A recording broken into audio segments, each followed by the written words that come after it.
ازيكم؟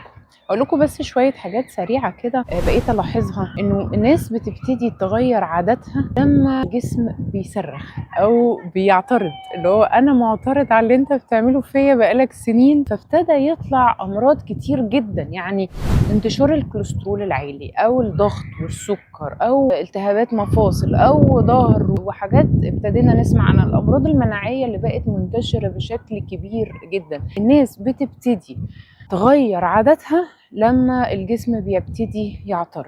طيب ما انا ليه ما اغيرش ده من البدايه؟ يعني ليه ما ابتديش من دلوقتي؟ انا بسمع كتير والفيديوهات بقت منتشره والتوعيه بقت منتشره ان انا ابتدي اغير العادات الصحيه بتاعتي. انت صايم صيام نباتي او في رمضان، افطر على حاجه كويسه، افطر على بقوليات وجنبها حبه سلطه وجنبها حبه نشويات كويسه. ممكن نقلل العيش شويه على اساس بقى عليه كلام شويه، الجلوتين والحاجات دي.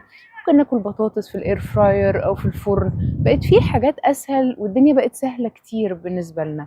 بصوا، الادويه بقت غاليه، يعني ادويه الكوليسترول ولا الضغط ولا السكر ولا الحاجات دي كلها بقت غاليه. فلما اجي اقترح عليك او لما تيجي تسمع انه ابتدي كل اكل صحي، الاكل الصحي مش غالي يا جماعه، الاكل الصحي كويس. يعني هو كل حاجه بقت غاليه، فاصرف على اكلي وصحتي احسن ما اقعد اصرف على الادويه، صح كده؟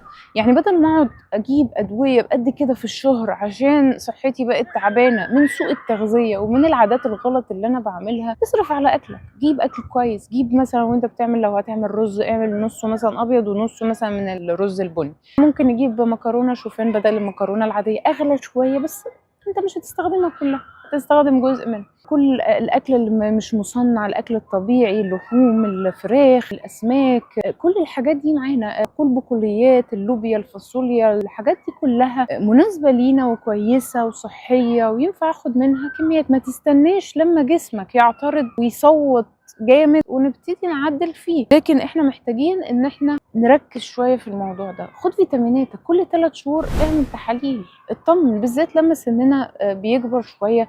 احنا محتاجين نتابع، يعني فيتامين دي لو واقع انا عندي مشكله كبيره، انا كل جسمي هيكون تعبان والاكتئاب عندي هيزيد وهبقى تعبان جدا ومرهق. المغنيسيوم من الحاجات اللي بقت برضو قليله عندنا كلنا. فحاول كل 3 شهور اعمل تحاليل، تابع نفسك، شوف الاخبار.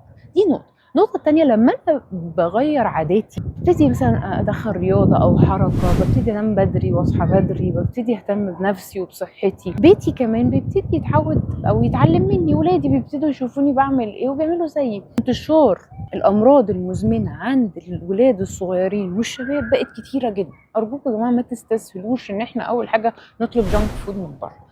انا ممكن اعمل حاجه، انا ممكن اعمل البرجر في البيت، ممكن اعمل الحاجات دي كلها في البيت. معلش هتاخد مننا شويه وقت، هنتعب فيها شويه، لكن المحصله انه جسمنا كويس، انه صحتنا كويسه، انه ولادي كويسين بياكلوا كويس. بس ما ينفعش اقعد اقول لهم كل كويس وقلل سكريات وكل بصحه وانا مش بعمل كده لنفسي. لازم انا اكون مثل ليهم، هيتعلموا مني من غير ما اتكلم كتير. فارجوكم غيروا العادات بتاعتكم. انا كان نفسي بس اقول الملحوظه دي، انه الناس بتبتدي تغير عاداتها او ببتدي اشوفهم بيبتدوا يجوا العياده او يجوا يتابعوا في دايت بلان لما بيبتدي الجسم يعترض او يقول انا مش قادر. لكن انت ينفع من بدري، وفي ناس عددها كويس برضو بيبتدوا حياة صحية. لا أنا عايز أغير عاداتي، ممكن وزنهم مش كبير، معايا سيدات ممتازين، الدهون مش كتيرة أو وزنهم مش عالي قوي، لكن هم جايين عايزين يتعلموا إزاي إن هم يغيروا العادات بتاعتهم. فمن فضلك دي نقطة مهمة جدا. المية بتاعتك، نومك، نام من بدري